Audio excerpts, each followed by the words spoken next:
नमस्कार. श्री स्वामी समर्थ. सर्वांचं आपल्या चॅनलवर खूप मनापासून स्वागत आहे. स्वामी महाराज तुमच्या सगळ्या चांगल्या इच्छा पूर्ण करो. स्वामींच्या कृपेने तुमचा आजचा दिवस शुभ जावो ही स्वामीचरणी प्रार्थना करते मी आणि आपल्या आजच्या व्हिडिओला सुरुवात करते. तर आता उद्या आहे 7 डिसेंबर 2025, वार आहे रविवार. या दिवशी आहे संकष्टी चतुर्थी. अखुरत गणाधिप संकष्टी चतुर्थी आहे, जी पौष महिन्यातील कृष्ण पक्षातील चतुर्थी तिथीला येत असते आणि या दिवशी गणपतीची पूजा आपण करत असतो.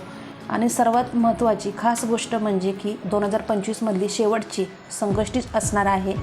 तर आपल्या सगळ्यांना असं वाटत असतं की नवीन वर्षाची सुरुवात ती आपल्या बाप्पाच्या आशीर्वादाने व्हावी. आपल्या आयुष्यातले जे काही अडथळे असतील ते दूर व्हावेत, त्यासाठी आपल्याला बाप्पांना कसं प्रसन्न करायचं असतं, या दिवशी काय करावं, चला आता आपण सविस्तर जाणून घेऊया. बघा, हिंदू धर्मातील प्रत्येक महिन्याच्या कृष्ण पक्षातील चतुर्थीला संकष्टी चतुर्थी साजरी केली जाते आणि ही चतुर्थी आहे ना बघा, संकट हरणारी अशी म्हणून ओळखली जाते. जेव्हा ही चतुर्थी शनिवारी किंवा मंगळवारी येते तेव्हा ती अधिक फलदायी मानली जाते. आता मार्गशीर्ष महिन्यातील संकष्टी चतुर्थी ही रविवारी येत आहे आणि ही वर्षाची शेवटची चतुर्थी असणार आहे आणि त्यामुळेच ही चतुर्थी खूप महत्त्वाची आहे. अखुरत गणाधिप अशी संकष्टी चतुर्थी आहे. त्यामुळे आपल्याला बघा या दिवशी गणपती बाप्पांची पूजा करायची आहे, ज्यामुळे आपल्या जीवनातील अडथळे दूर होतात आणि सुख समृद्धी येते आपल्या आयुष्यामध्ये. आणि बरेच जण आपण उपवाससुद्धा करत असतो, आपल्याला उपवाससुद्धा करायचा आहे. तर बघा, चंद्रोदय झाल्यावर आपल्याला काय करायचं असतं, तर चंद्रदेवाला सुद्धा अर्घ्य देऊन उपवास काही जण सोडतात. म्हणजे काही जणांकडे अशी सुद्धा पद्धत असते. तर ही अखुरत संकष्टी चतुर्थी म्हणून ओळखली जाते, जी गणपतीला समर्पित आहे. आणि गणपतीची पूजा केल्याने बघा काय होत असतं, तर बुद्धी आणि शुभ फळे प्राप्त होत असतात. त्यामुळे ही संकष्टी चतुर्थी अतिशय खूप महत्त्वाची आहे आणि ही संकष्टी चतुर्थीचे बघा महत्त्व खूप मोठे आहे. या दिवशी आपण जर भगवान गणपतीची पूजा जर केली तर आपल्या घरामधील, आपल्या वास्तूमधली जी काही नकारात्मकता असते, ऊर्जा असते, ती दूर होत असते आणि आपल्या घरामध्ये एक सकारात्मकता ऊर्जा ही निर्माण होत असते. आणि बघा, तुम्हाला मी आधी सांगितलं की गणपती बाप्पाची पूजा केल्याने आपल्या जीवनातील सर्व अडथळे दूर होतात, अशी भक्तांच्या मनोकामना पूर्ण करतात.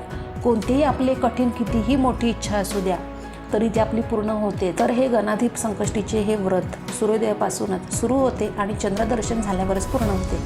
चतुर्थीच्या दिवशी चंद्र पाहणे खूप महत्त्वाचे मानले जाते. चंद्र पाहिल्यानंतरच हे व्रत संपते व ते पूर्ण होते. तर आता आपण जाणून घेऊया की संकष्टी चतुर्थी ही कधी सुरू होते आणि कधी संपते. तर बघा, संकष्टी चतुर्थी प्रारंभ होणार आहे सायंकाळी 6:24 रविवारी 7 तारखेला आणि ही तिथी 8 डिसेंबर रोजी दुपारी 4:03 समाप्त होणार आहे. या दिवशी चंद्रोदयाची वेळ रात्री 8:35 असेल. तर या दिवशी आपल्याला आता काय करायचं आहे आपण जाणून घेऊया. तर बघा, या दिवशी आपल्याला संकष्टी चतुर्थी आहे 7 तारखेला रविवारी. तर आपल्याला उद्या सकाळी लवकर उठून स्नान करायचं आहे, स्वच्छ कपडे परिधान करायचे आहेत. या दिवशी शक्यतो बघा लाल रंगाचे वस्त्र परिधान तुम्ही करू शकता, हे अतिशय खूप शुभ मानले जाते. आणि आपण तर सगळेच करत असतो, असे काही विशेष दिन असतात त्यावेळेस आपण बघा देवघर आपलं स्वच्छ करतो, सगळे संपूर्ण देवांना आपण आंघोळ घालतो, तसं आपल्याला सगळं करायचं आहे. आणि गणपती बाप्पांना सुद्धा उद्या आपल्याला अभिषेक करायचा आहे. तर अभिषेक तुम्ही पाण्याने करू शकता, पंचामृताने करू शकता किंवा फक्त दुधाने करू शकता, असं केलं तरी चालेल. तुमच्या यथाशक्तीनुसार तुम्हाला उद्या गणपती बाप्पाची पूजा सेवा करायची आहे. आणि बघा, सर्वात महत्त्वाचं तर अभिषेक कसा करायचा आहे तुम्ही, तर बघा गणपती अथर्व शीर्ष तुम्हाला पठण करायचं आहे 11 वेळा. आणि जरी 11 वेळा शक्य झालं नाही, फक्त तुम्ही एकदा बोला, म्हणजे तुमच्या यथाशक्तीनुसार तुम्हाला जेवढं शक्य होईल तेवढं तुम्ही गणपती अथर्व शीर्ष पठण करून तुम्हाला गणपती बाप्पाच्या मूर्तीवर अभिषेक करायचा आहे. तर आता हा अभिषेक कोण करू शकतं, बघा आपल्या घरामधला आपण सगळे आपण करू शकतो, असं कोणी नाही की कोणी करावं आणि कोणी नाही. तर महिलांनी करू शकता, पुरुषांनी करू शकता किंवा तुमच्या मुलांनी सुद्धा केलं तरी चालणार आहे. आणि बघा, शक्यतो लहान मुलांनी जर अभिषेक केला गणपती बाप्पाच्या मूर्तीवर तर अतिशय खूप चांगला आहे. कारण तुम्हाला सांगते, त्यांच्या प्रगतीमध्ये वाढ होते, त्यांच्या अभ्यासामध्ये सुद्धा प्रगती होते, त्यांची बुद्धीसुद्धा तल्लख अशी बनते. त्यामुळे शक्यतो तुमच्या मुलाकडनं तुम्ही जर सेवा करून जर घेतली तर अतिशय उत्तम आहे. जर शक्य नसेल तर तुम्ही स्वतः करा, पण करा, ते महत्त्वाचं आहे. कारण ही संकष्टी चतुर्थी अतिशय खूप महत्त्वाची आहे. आणि गणपती बाप्पाला बघा लाल रंगाचं फूल हे अतिशय प्रिय आहे. तर तुम्ही उद्या जास्वंदाचं फूल अर्पण करू शकता. आणि जरी नाही शक्य झालं तर इतर कोणती जरी फुलं अर्पण केली तरी चालणार आहे. तर तुम्हाला असा अभिषेक करायचा आहे. गणपती बाप्पाला ज्या काही गोष्टी प्रिय आहेत त्या आपल्याला अर्पण करायच्या आहेत. त्यांना मोदकांचा उद्या नैवेद्य दाखवायचा आहे. गुळ खोबऱ्याचं तुम्ही नैवेद्य दाखवू शकता. परत तसंच मोतीचूर लाडूसुद्धा तुम्ही त्यांना अर्पण करू शकता. म्हणजे ज्या काही गोष्टी असतात त्या आपल्याला करायच्याच आहेत. परत त्याच्यात सर्वात महत्त्वाचं म्हणजे येतं ते म्हणजे दुर्वा. तर दुर्वासुद्धा गणपती बाप्पाला प्रिय आहेत, तर दुर्वासुद्धा आपल्याला अर्पण करायचे आहेत. तर या दुर्वा तुम्ही तुमच्या मुलांकडनं अर्पण करून घेऊ शकता किंवा तुम्ही स्वतः केलं तरी चालेल. आणि जरी बघा तुम्हाला शक्य झालं नाही गणपती अथर्वशीर्ष पठण करणं शक्य झालं नाही, तर फक्त तुम्ही श्रवण करा. काय करायचं, यूट्यूबला लावून द्यायचं आणि फक्त श्रवण करायचं. आणि बघा शक्यतो तुम्हाला सांगते, जर नाहीच तुमच्याकडनं पठण झालं गणपती अथर्वशीर्ष, तर तुम्ही गणपती स्तोत्रसुद्धा बोलू शकता. आपल्या स्वामींच्या नित्यसेवेच्या पोथीमध्ये दिलेलं आहे गणपती स्तोत्र, परत त्याच्यासोबतच गणपती अथर्वशीर्षसुद्धा आहे.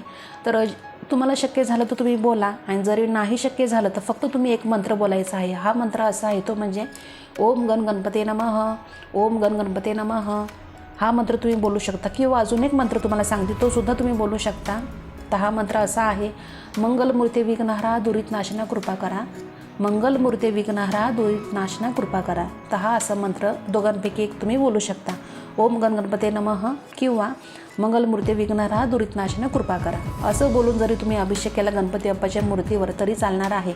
आणि गणपती बाप्पाच्या मूर्तीवर तुम्ही पाण्याने करू शकता, पंचामृताने किंवा दुधाने फक्त केला तरी चालणार आहे, तुमच्या इच्छेनुसार बघा. आणि हे तीर्थ काय करायचं आहे नंतर, तर ते तीर्थ गणपती बाप्पाच्या मूर्तीवरचं तीर्थ अभिषेकचं आपण घरातल्यांनी सगळ्या सदस्यांनी घ्यायचं आहे, प्रसाद म्हणून ग्रहण करायचा आहे. तर तुम्हाला असं गणपती बाप्पाच्या मूर्तीवर अभिषेक करायचा आहे. परत त्यांना अष्टगंध, हळदी कुंकू वगैरे, अक्षता वगैरे अर्पण करायचे आहेत, फुलं वगैरे सगळं काही अर्पण करायचं आहे, धूपदीप तुम्हाला लावायचा आहे. अशा काही गोष्टी आपल्याला करायच्या आहेत उद्या. आणि बघा आवर्जून उद्या तुम्हाला संध्याकाळी कापूरसुद्धा जाळायचा आहे घरामध्ये, कापूर आणि लवंग जाळायचं आहे संध्याकाळी. आणि तुम्हाला 11 वेळा बोलायचा आहे मंत्र, मंगलमूर्ती विघ्नहरा दुरित नाशना कृपा करा. जोपर्यंत लवंग पूर्ण जळत नाही, तुम्हाला कसं करायचं ते सांगते. कापूर घ्यायचा एक आणि त्याच्यावर 2 लवंग ठेवायचं, असं करायचं आहे. आणि पूर्ण लवंग जळेस्तोवर, पूर्ण त्याची राख होतपर्यंत आपल्याला मंत्र चालूच ठेवायचा आहे. तर तुम्ही हा मंत्र बोलायचा आहे सांगितला तर तो, किंवा तुम्ही ओम गण गणपते नमः किंवा श्री गणेशाय नमः, श्री गणेशाय नमः हे सुद्धा असं बोलू शकता. आता तुम्हाला समजलं असेल. तर अशी आपली साधी एकदम सिंपल अशी पूजा सेवा करायची आहे. बघा गणपतीची पूजा करायची म्हणजे काही लई मोठं असं काही नाही. आपण बाकीच्या सगळ्या सेवा करतोच, तर त्यातलीच ही एक अशी सुंदर सेवा आहे गणपती बाप्पाची. तर गणपती बाप्पाची पूजा केल्याने आपलं ज्ञान वाढतं, आपली बुद्धी वाढते. गणपती बाप्पा हे विद्येचे सुद्धा देवता आहेत. ते बुद्धी आपल्याला प्रदान करत असतात, यश प्रदान करतात. आपली जी काही आपल्या आयुष्यातली संकटे दुःखे असतील, काही किती मोठी संकट विघ्न असतील तर ते नक्की दूर करतात. कारण अर्थात त्यांचं नाव विघ्नहर्ता आहे, तर आपली विघ्नसुद्धा हे दूर करतात. फक्त आपली तेवढीसुद्धा श्रद्धा हवी. बघा निस्वार्थपणाने कोणतीही सेवा केली तर आपल्याला त्याचं फळ हे भेटतं म्हणजे भेटतंच.